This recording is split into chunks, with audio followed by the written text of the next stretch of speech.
कि आपकी वाइफ हाँ दिखती नहीं है, तो लोग हमको फोन लगा के बोलते हैं कि आप ही ने बोला है। हाँ चलिए चलिए। सर, कांग्रेस ने भी विरोध भी किया आदिवासियों के मामले को लेकर, गले में मालाएं पहन के आदिवासियों के हितों में।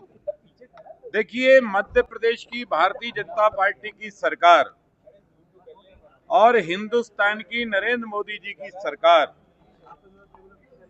हिंदुस्तान के अंदर जितने भी हमारे जनजाति के भाई बहन रहते हैं, इनके सम्मान के लिए, इनके रोजगार के लिए, इनके पद और प्रतिष्ठा के लिए जो काम आज दिनांक तक भारतीय जनता पार्टी ने किया है, इतना काम कभी कांग्रेस ने नहीं किया।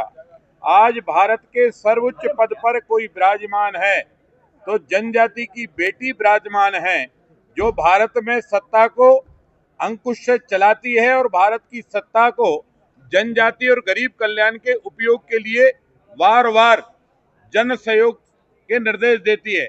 और भारतीय जनता पार्टी जनजाति गौरव दिवस भगवान बिरसा मुंडा के रूप में मध्य प्रदेश की राजधानी के भोपाल के अंदर मनाती है। आदिवासी बंधु और बहनों, जहां जहां जंगल की जमीनों पर जिनके जो कब्जे थे, सरकार ने सबके जांच पड़ताल करके सबको पट्टे दिए हैं। और भी लगातार हमने ये तय किया है कि मध्य प्रदेश के अंदर कोई भी भूमिहीन नहीं रहेगा, कम से कम रहने का पट्टा तो उसको दिया ही जाएगा। तो गरीब कल्याण की योजना, जनजाति कल्याण की योजना, अनुसूचित जाति कल्याण की योजना, पिछड़े वर्ग के कल्याण की योजना, सामान्य वर्ग के गरीबों के कल्याण की योजना नरेंद्र मोदी जी के नेतृत्व में संपूर्ण देश में चल रही है। यहाँ डॉक्टर मोहन यादव इन योजनाओं को जमीन पर उतार रहे हैं। कांग्रेस केवल छाती पीट रही है, घड़ियालू आंसू बहा रही है, अनुसूचित जातियों का हक और खा रही है। आज दिनांक तक कांग्रेस बताए कि उसने अनुसूचित जाति का, जनजाति का कब भला किया। भारतीय जनता पार्टी वार्ड में बताएगी, पंचायतों में बताएगी, ग्राम पंचायतों में बताएगी।